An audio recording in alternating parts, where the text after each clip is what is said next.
नमस्कार साथियों, Prayag knowledge track YouTube channel पर मैं उपेंद्र यादव आप सभी का स्वागत करता हूं। दोस्तों, आज के वीडियो में हम लोग बात करेंगे कि इलाहाबाद विश्वविद्यालय के मेन कैंपस में बीए, बीएससी, बीकॉम, बीपीए और बीएफए के छात्रों का एडमिशन कब से शुरू होगा। क्योंकि साथियों, बहुत से छात्र कमेंट करके पूछ रहे थे कि सर बीए, बीएससी, बीकॉम के और बीपीए, बीएफए के छात्रों का एडमिशन मेन कैंपस में कब से शुरू होने वाला है। तो सिर्फ साथियों, आप लोग इस वीडियो को शुरू से अंत तक देखिएगा। आप लोगों को अच्छी तरह से मालूम हो जाएगा कि इलाहाबाद विश्वविद्यालय ने एडमिशन के बारे में क्या कहा है।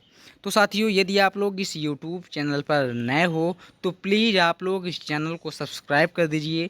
यदि आप लोग इस चैनल को सब्सक्राइब किए रहेंगे तो इलाहाबाद विश्वविद्यालय में शुरू से लेकर अंत तक जितने भी एडमिशन से संबंधित सूचनाएं आएंगी और जितने भी कट ऑफ आएंगे आप लोगों को एडमिशन के लिए, साथियों उसका अपडेट आप लोगों को लगातार इस यूट्यूब चैनल पर मिलता रहेगा। कट ऑफ के बारे में आपको किसी भी प्रकार की दिक्कत नहीं होगा कि कितना नंबर तक के पाने वाले छात्रों का एडमिशन किस दिन होगा, और जो भी एफिलिएटेड कॉलेजों में भी जो भी कट ऑफ आएगा उसका भी अपडेट साथियों मैं आप लोगों को इस यूट्यूब चैनल के माध्यम से देता रहूँगा। आपको उसके बारे में बिल्कुल किसी भी तरह से किसी की दिक्कत नहीं आएगा। इसके पहले भी साथियों हम लोग छात्र छात्राओं के एडमिशन इलाहाबाद विश्वविद्यालय के मेन कैंपस में करवाए हैं। क्योंकि साथियों इसके पहले ऑफलाइन माध्यम में जब आप लोगों का एडमिशन होता था तो बहुत सी समस्याओं का सामना छात्र छात्राओं को करना पड़ता था। क्योंकि कई फार्म आप लोगों को फिल करने के लिए इलाहाबाद विश्वविद्यालय के द्वारा दे दिया जाता था, तो छात्र समझ नहीं पाते थे कि फार्म में क्या क्या भरना है। तो ऐसे में साथियों हम लोग प्रवेश भवन पर जाकर छात्र छात्राओं की सहायता करते थे, उनके फार्म को भरते थे और एडमिशन में जो भी उन्हें दिक्कत होता था उसे हम लोग हल करने का प्रयास करते थे। तो साथियों आप लोगों को भी बिल्कुल परेशान नहीं होना है। अब आपका एडमिशन जो है ऑनलाइन माध्यम में होगा। आप लोग घर बैठे अपना एडमिशन करवा सकते हैं। एडमिशन ऑनलाइन होगा तो भी यदि किसी भी प्रकार की आप लोग को दिक्कत आएगा तो हम लोग वीडियो के माध्यम से आप लोगों को बताते रहेंगे कि आपका एडमिशन कैसे होगा, किस तरह आप लोग खुद अपना एडमिशन कर सकते हैं ऑनलाइन माध्यम से। तो हम लोग अब बात कर लेते हैं कि आपका एडमिशन इलाहाबाद विश्वविद्यालय के मेन कैंपस में कब से होना शुरू हो जाएगा। क्योंकि साथियों इलाहाबाद विश्वविद्यालय ने स्पष्ट किया है कि अभी तक सीयूटी के माध्यम से जो भी छात्र छात्राएं प्रवेश परीक्षा का एग्ज़ाम दिए थे और जो इलाहाबाद विश्वविद्यालय के फार्म भरते वक्त इलाहाबाद विश्वविद्यालय को पसंद किए थे, उसका डाटा अभी हमें एनटीए के माध्यम से नहीं मिला है।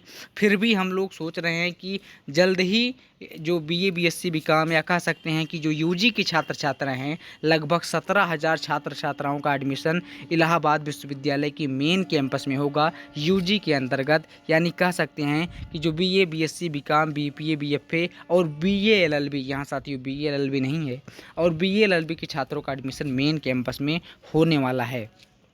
तो रजिस्ट्रेशन के बारे में और एडमिशन के बारे में इलाहाबाद विश्वविद्यालय ने क्या कहा है, अभी साथियों उसका मैं जो अखबारों में जो सूचनाएं छपी हैं उसे मैं आपको अभी तुरंत दिखा रहा हूं। लेकिन एक बात आप लोग और जान लीजिए कि आपका इम्पोर्टेंट डॉक्यूमेंट्स क्या लगेगा।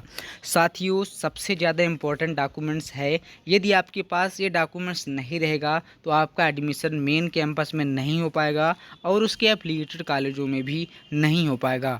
तो साथियों डॉक्यूमेंट्स के बारे में है कि यदि आप लोग अपने कैटेगरी में एडमिशन करवाएंगे, आप लोग तभी अपने कैटेगरी में एडमिशन करवाइएगा जब आपका एडमिशन अनारक्षित श्रेणी में ना हो पाए। यदि आप लोग अनारक्षित श्रेणी में आप एडमिशन करवाएंगे तब आपका कास्ट सर्टिफिकेट नहीं लगेगा। लेकिन साथियों अनारक्षित श्रेणी में आपका जब होगा, जब कट ऑफ आएगा तो मैं उसे आपको बताता रहूँगा कि आप लोग अपना एडमिशन करवा लीजिए। और इसके बाद क्या होता है कि पहले इलाहाबाद विश्वविद्यालय अनारक्षित श्रेणी का कट ऑफ जारी करता है। 2, 3, 4 कट ऑफ आने के बाद तब कैटेगरी वाइज कट ऑफ आता है।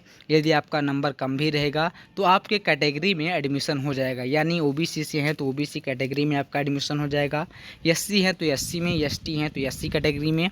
और इसके बाद ईडब्ल्यूएस कास्ट सर्टिफिकेट के यदि आप हैं तो उसमें भी आपका एडमिशन हो जाता है। तो इसलिए साथियों जो इम्पोर्टेंट डॉक्यूमेंट्स है आपका जाति प्रमाण पत्र और आय प्रमाण पत्र, आप लोग आय और जाति प्रमाण पत्र जरूर बनवा लीजिए। यदि आपके पास 3 साल के अंदर का आय प्रमाण पत्र है तो उससे किसी भी प्रकार की दिक्कत आप लोगों को नहीं आएगा। जो एससी एसटी कैटेगरी के हैं उन्हें सिर्फ अपना कास्ट सर्टिफिकेट बनवाना है, उनका आय प्रमाण पत्र नहीं लगता। और साथियों, जो ओबीसी की कैटेगरी के छात्र हैं उन्हें विशेष सूचना ये है कि वे सभी छात्र छात्राएं अपना सेंट्रल कास्ट सर्टिफिकेट बनवाएंगे और एससी एसटी के भी छात्र अपना सेंट्रल सर्टिफिकेट बनवाएंगे, क्योंकि साथियों स्टेट सर्टिफिकेट से जो कास्ट सर्टिफिकेट आप लोगों का है उससे एडमिशन होने में बहुत सी समस्याओं का सामना करना पड़ेगा। तो इसलिए आप लोग सेंट्रल सर्टिफिकेट बनवाइएगा। अभी आपके पास समय है, आप लोग उसे जल्दी से बनवा लीजिए। यदि नहीं रहेगा तो आपका एडमिशन नहीं हो पाएगा। जबकि इलाहाबाद विश्वविद्यालय उसे विशेष रूप में सूचित किया है और रेखांकित किया है कि जो भी डॉक्यूमेंट्स लगेंगे वो सेंट्रल लगेगा। और डॉक्यूमेंट्स में वही नॉर्मल डॉक्यूमेंट्स, आपका मार्कशीट लगेगा हाई स्कूल और इंटर का, वो तो आप लोग जानते ही हैं। और अब हम आपको दिखा देते हैं कि इलाहाबाद विश्वविद्यालय ने एडमिशन के बारे में क्या कहा है।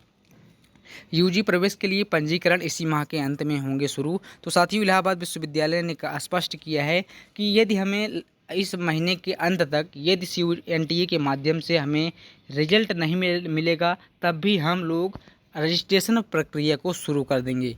क्योंकि जो छात्र छात्राएं फॉर्म भरते वक्त इलाहाबाद विश्वविद्यालय के फॉर्म को मतलब फिल किए हैं, पसंद किए हैं, वे सभी छात्र छात्राएं अपना रजिस्ट्रेशन करवा सकते हैं।